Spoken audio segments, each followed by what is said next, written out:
Sag nicht das, was du im Kopf hast, bitte sag's nicht. Was hast du im Kopf, wenn wir fragen dürfen? Es ist nur das, was du im Kopf hast, das ist ja keine Antwort. Nein, ich weiss es wirklich nicht. Hallo zusammen und herzlich willkommen zum letzten Video von diesem Jahr. Und ich möchte das Jahr abschließen mit einem Video aus meiner Heimatstadt Basel. Ich hoffe, dass vielleicht ein einziges Mal auch ein paar gescheite Antworten dabei sein könnten. Falls nicht, es ist halt Basel. Viel Spaß. So, schaut mal, wen ich gefunden habe. Der Olli, für die ihn nicht kennen, er ist auch unterwegs auf YouTube und ich habe ihn unten verlinkt. Und möchtest du dir vielleicht noch ganz kurz erklären, was du sonst für Videos machst? Ich mache Videos auf YouTube. Jo. Okay, gut, damit ist alles gesagt. Erstens mal, gefällt es dir hier? Sehr schön. Basel ist eine der schönsten Städte der Welt, finde ich. Danke vielmals. Es ist aber leider auch die kriminellste Stadt der Schweiz. Auch dieses Jahr haben wir uns wieder diesen traurigen Rekord geschnappt. Was denkst du, woran liegt das? Ja. Vielleicht durch die Grenznähe zu Deutschland und Frankreich. Ich kann gar nicht sagen. Also ich hätte eigentlich gemeint, Zürich wäre die kriminellste, aber ich habe mit Basel schon mitbekommen. Was würdest du den Kriminellen, die da zuschauen, für eine Message mitgeben? Liebe Kriminelle? Machen das einfach nicht. Ja, also man hört immer wieder in den Zeitungen und in den Medien halt, dass mega viel los ist da.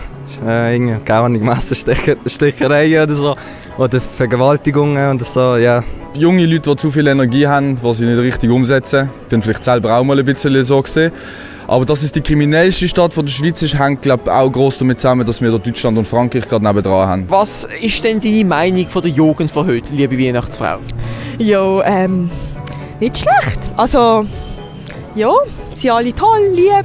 Sie fühlen sich alle ein bisschen zu krass und so. Und vor allem gerade die Jungen, die Mädchen, die sich irgendwie gerade mit 14 oder so anfangen zu schminken und so, das stört mich krass. Und dann schauen sie dich so arrogant an, als wären sie Shirin David. Wie die Großeltern schon sagen, die heutige Jugend ist einfach schlimm, oder? Ich weiss nicht, was ich davon halte, ich sage es dir ganz ehrlich. So, es ist anders, als als ich noch 16 war, definitiv. Wie alt bist du denn jetzt, wenn ich frage? Ich bin 24. Ja, also amigs bin ich wirklich erschreckt, wenn du so 13-jährige Kinder siehst, wie die reden. Also, ja, ich habe schon ein bisschen Angstkinder bekommen, wenn ich ehrlich bin. Wie ich auf Instagram angekündigt habe, ist das nächste Video dann eine Zusammenfassung, wie viel Geld ich mit den Videos eigentlich im Jahr 2021 verdient habe. Ich möchte euch einfach ein bisschen zeigen, was hinter der Kulisse so läuft und würde mich natürlich freuen, wenn dort auch ein paar Leute zuschauen, das dann einfach am Montag in einer Woche. Was denkst du, in welchem Jahr ist das erste Mal eine Frau in den Bundesrat gewählt worden? 1998. 1971. In Deutschland oder Dumen? Also im Schweizer Bundesrat. Fair enough, in Deutschland ist es auch ein Bundesrat. Das war eine sehr smarte Gegenfrage, aber ja, in der schweizerischen Bundesrat. Na, 2007. Das Frauenrecht ist Schulsport eingeführt worden, Schatz. Okay, das habe ich nicht gewusst. Was sind wir zusammen? Entschuldigung. Nein. 2004. 2004, okay. Was meinst du?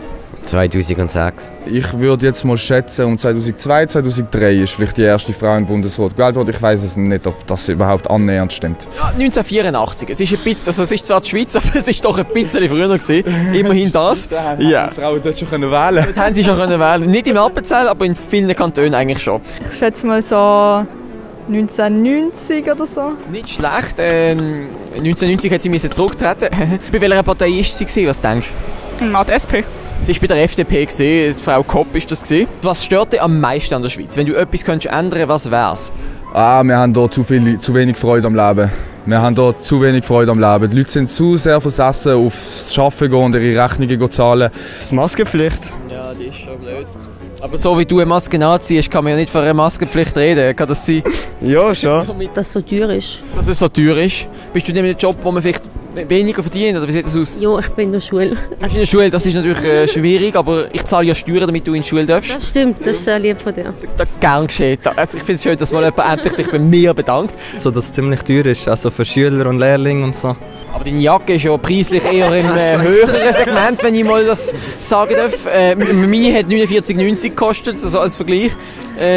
Aber es ist einfach trotzdem zu teuer. Ja, musst auch immer schauen, was Rabatt hat und so. Dann. Wie heissen die Einwohner von Irland?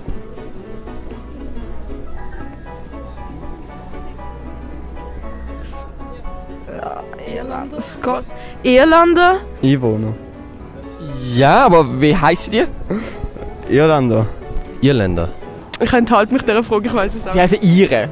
Ich wollte sagen. Stimmt, oh mein Ich Gott. wollte sagen. Ich sag dir einen Satz. Er gibt mir das Brot. Das Brot, ist das Brot Nominativ, Akkusativ, Dativ oder Genitiv? Das weiß ich leider nicht. Du bist ein Deutscher, du bist doch der Nachkomme von Luther und Goethe und Schiller.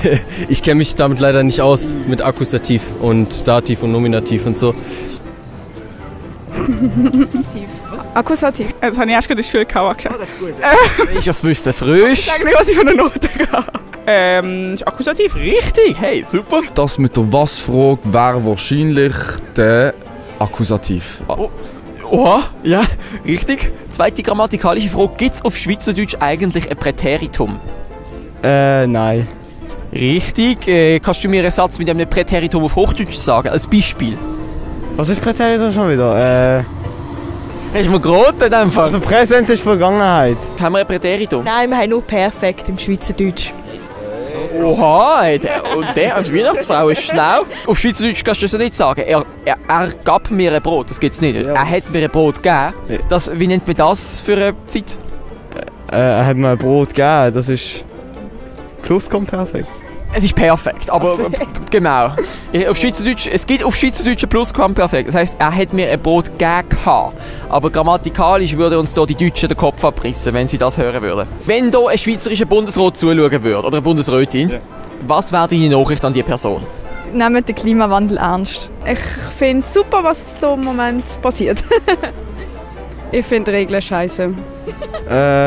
Pass auf, was du machst. Liebe Frau Bundesrätin, ist sicher eine sehr schwere Zeit für Sie. Und ich finde das toll, wie Sie das machen. Boah, Gottverdammt, beruhigt euch mit dem verdammten Corona-Zeug. Das musst, ich weiss, ist ein bisschen gemein, aber schneidest es nicht raus, bitte. Nein, es ist frech, es ist wirklich frech. Es ist maßlos übertrieben, manche Sachen. Ja. Wollt ihr noch mehr eine Quizfrage stellen? Als allerletzte Frage. Warum hast du Sonnenbrille an? Weil ihr so blendend aussieht. Merci vielmals. Was kannst du deinen Zuschauern empfehlen, wieso sie mal Kosovo sollten besuchen? Dass es ein sehr gastfreundliches Land ist und man vor allem sehr gut isst. Und es auch vor allem bezahlbar ist, was sehr angenehm ist. Auf was freust du dich in deiner Zukunft? Auf meinem Job. Auf deinen Job? Ja. Aufs Geld. So ein Schweizer, hey. Wie viel Geld möchtest du im Monat verdienen später? Viel. Ich bin gerade in der Mitte von so einem Wandel, so einem Jobwandel. Ja. Ich habe ursprünglich auf der Baustelle mal geschafft als Jugendlicher, jetzt will ich ins Büro. Jetzt will ich ins Büro. Aber es ist sicher schwierig, wenn man sich weiter und fortbildet will. Nicht einfach unbedingt, ja, es ist nicht ganz einfach. Man muss sich die Chancen muss man sich ein bisschen ergattern so selber. Ja. Ja. Das war es mit diesem Video. Ich würde mich mega über den Daumen nach oben und ein Abo freuen, weil ich möchte unbedingt 100'000 Abonnenten mit den schweizerdeutschen Videos auf YouTube erreichen. Ist sehr schwierig, aber ich denke mal, es ist machbar. Das heisst, über ein Abo würde ich mich sehr freuen und bis zum nächsten Mal. Tschüss!